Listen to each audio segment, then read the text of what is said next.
আসসালামু আলাইকুম। 2026 সালের এইচএসসি শিক্ষার্থীরা, আজকের ভিডিওতে আমি কিছু গুরুত্বপূর্ণ জ্ঞানমূলক এবং অনুধাবন প্রশ্ন নিয়ে আলোচনা করব, যা তোমাদের 2026 সালে পরীক্ষায় কমন পাওয়ার সম্ভাবনা সবচেয়ে বেশি।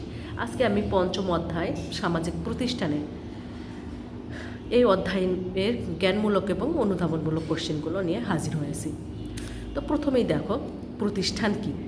প্রতিষ্ঠান বলতে সাধারণত কতগুলো প্রতিষ্ঠিত কার্যপ্রণালীকে বোঝায়, যার মাধ্যমে মানুষ তার প্রয়োজনীয় চাহিদা পূরণ করে থাকে।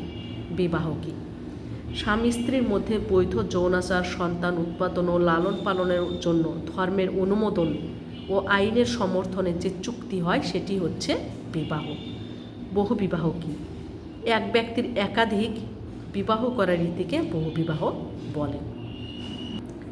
এরকম লেভিরেট বিবাহ, মৃত স্বামীর যে কোনো ভাইয়ের সাথে বিধবা বিবাহ, মহিলার বিবাহকে লেভিরেট বিবাহ বলে।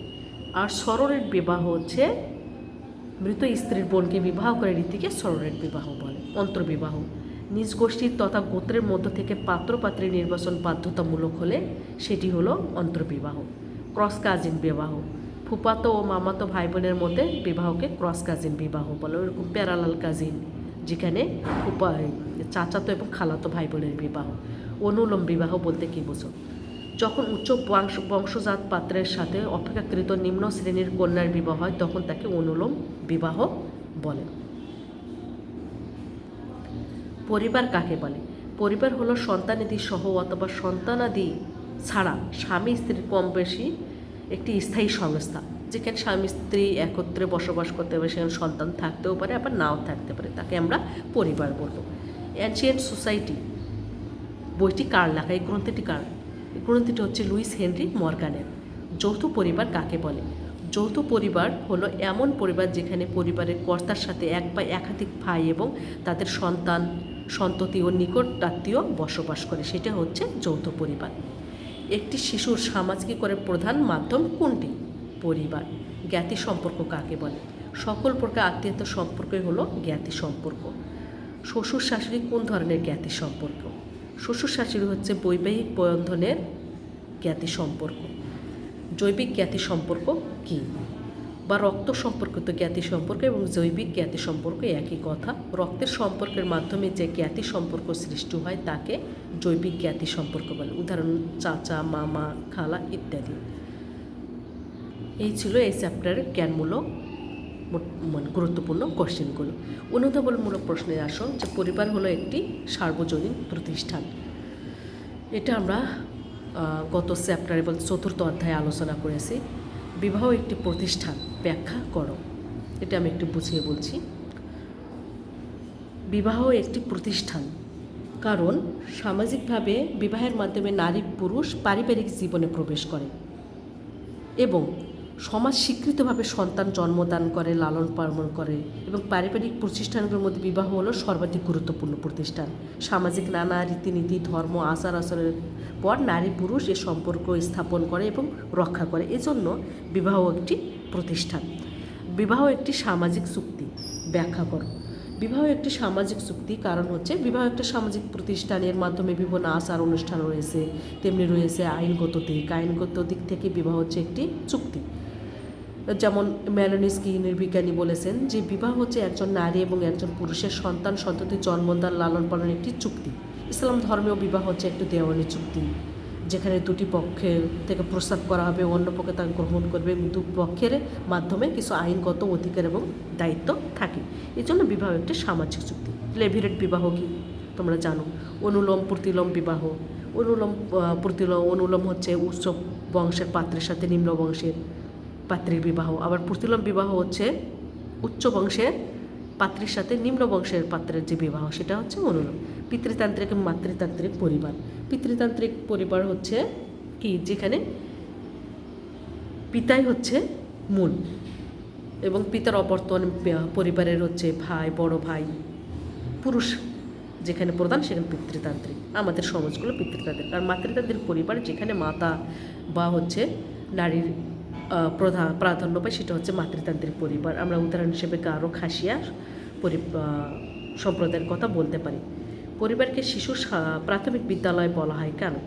কারণ ব্যাখ্যা যদি আমরা করি, পরিবারকে শিশুর প্রাথমিক কেন্দ্র বিদ্যালয় বলা হয় এই কারণেই যে এখানে পরিবার প্রাথমিক জীবনে ভিত গড়ে ওঠে এবং পরিবারের শিক্ষা শিশুর হলো শিক্ষার অন্যতম একটা কেন্দ্র। কারণ জন্মের পর শিশু তার গৃহেই হচ্ছে তার মাতার সান্নিধ্যে বেড়ে ওঠে এবং তার মাই হচ্ছে শিশুর শ্রেষ্ঠ একটা শিক্ষিকা। আচার আচরণ, নিয়মানুবর্তিতা, নৈতিকতা, ধর্মীয় বিধিবিধান সব কথাবার্তা, ব্যবহারিক জীবনে খুঁটিনাটি শিশু কিন্তু তার পরিবার থেকে অর্থাৎ তার মায়ের কাছ থেকে কিন্তু পেয়ে থাকে। এই জন্য হচ্ছে পরিবারকে শিশুর প্রাথমিক বিদ্যালয় বলা হয়। শিশুর রক্ষণাবেক্ষণ পরিবারের অন্যতম প্রধান কাজ। ওই রকমই হবে একক পরিবার শিল্পায়নের ফল। কেন একক পরিবার বা শিল্পায়নের ফল? নগরায়নের ফল। বুঝিয়ে দেখো বা ব্যাখ্যা করো। একক পরিবার নগরায়ন ফল প্রশ্ন বক্তব্যটি একটু যথার্থ, কারণ শিল্পায়নের ব্যাপক প্রসারের ফলেই নগরায়নের সৃষ্টি হয়েছে এবং এই হলো নগর শিল্পকেন্দ্রিক এবং সেখানে বাসস্থান স্বল্পতার কারণে পরিবারের সকল সদস্য একসঙ্গে বসবাস করা সম্ভব হয় না, ফলে একক পরিবারের কিন্তু সৃষ্টি হচ্ছে। আরও ডিটেল একটু লিখতে হবে। এই মামা কোন ধরনের জ্ঞাতি সম্পর্ক? মামার যেহেতু রক্ত সম্পর্কিত একটা সম্পর্ক, সেহেতু মামা হচ্ছে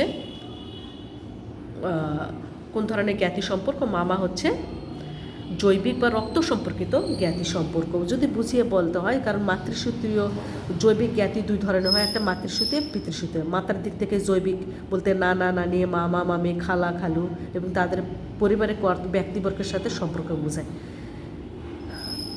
সুতরাং বলা হয় যে মামা হলো জৈবিক বা রক্ত সম্পর্কিত জ্ঞাতি সম্পর্ক। তারপর কাল্পনিক জ্ঞাতি বলতে কী বোঝায়? কাল্পনিক জ্ঞাতি হচ্ছে বৈবাহিক বন্ধনে আবদ্ধ বা রক্ত সম্পর্কিত বন্ধন নয়, বরং কোনো ব্যক্তি অন্য কোনো ব্যক্তির সাথে যখন স্বাভাবিকভাবে সম্পর্ক গড়ে তোলে তখন সেটাই হচ্ছে কাল্পনিক বন্ধন। আমরা উদাহরণ হিসেবে বলি যে এ ধরনের বন্ধনের ক্ষেত্রে সাধারণত পূর্ব পরিচিত লক্ষ্য করা যায় না। বয়স্ক ব্যক্তিকে কখনো আমরা চাচা, মামা, খালু এগুলো বলি, কোনো নারীকে আমরা খালাম্মা, আন্টি এগুলো বলি। এটাই হচ্ছে কাল্পনিক বন্ধন বা কাল্পনিক জ্ঞাতি সম্পর্ক। তারপর কি প্রথাগত জ্ঞাতি সম্পর্ক? প্রথাগত জ্ঞাতি সম্পর্ক যেখানে আত্মীয় করে নেওয়ার যে বন্ধন তাই প্রথাগত। যেমন সহজভাবে বলা যায় আমাদের সমাজে পাড়া প্রতিবেশী, চেনা পরিচিত, নিজ ধর্ম বা আদর্শের ব্যক্তিদের যে সম্পর্ক গড়ে ওঠে সেটা প্রথাগত জ্ঞাতি। বাংলাদেশের মধ্যে আমরা এটা দেখতে পাই, যেমন দোস্ত, মিতা, সখী, সখা, ধর্ম, ভাই বোন ইত্যাদি হচ্ছে প্রথাগত জ্ঞাতি সম্পর্ক। জ্ঞাতি সম্পর্ক কত প্রকার, কি তোমরা জানো, এটা তোমাদের বলতে হবে না। এবং বর্ণনামূলক জ্ঞাতি সম্পর্ক অনেক সময় আসে। বর্ণনামূলক জ্ঞাতি সম্পর্ক আর শ্রেণীমূলক জ্ঞাতি সম্পর্কটা একটু বলবো। যে বর্ণনামূলক মর্গানের মতে একক বিবাহের আবির্ভাবের সাথে সাথে এই বর্ণনামূলক জ্ঞাতি সম্পর্কে আবির্ভাব ঘটেছে, যা একক বিবাহ প্রথা উত্তরণের সাথে শুরু হয়। এ পদ্ধতিতে জ্ঞাতি সম্পর্ক নির্দিষ্ট করে চিহ্নিত করা সম্ভব নয়। একক বিবাহের পর ছেলে মেয়ে, ভাই বোন, মামা মামি, খালা খালু, চাচা চাচি সবাইকে ভিন্ন ভিন্নভাবে পৃথক করে সম্বোধন করা হয়। এটাকে বলা হয়েছে বর্ণনামূলক জ্ঞাতি সম্পর্ক। আর একটা হচ্ছে শ্রেণীমূলক জ্ঞাতি সম্পর্ক।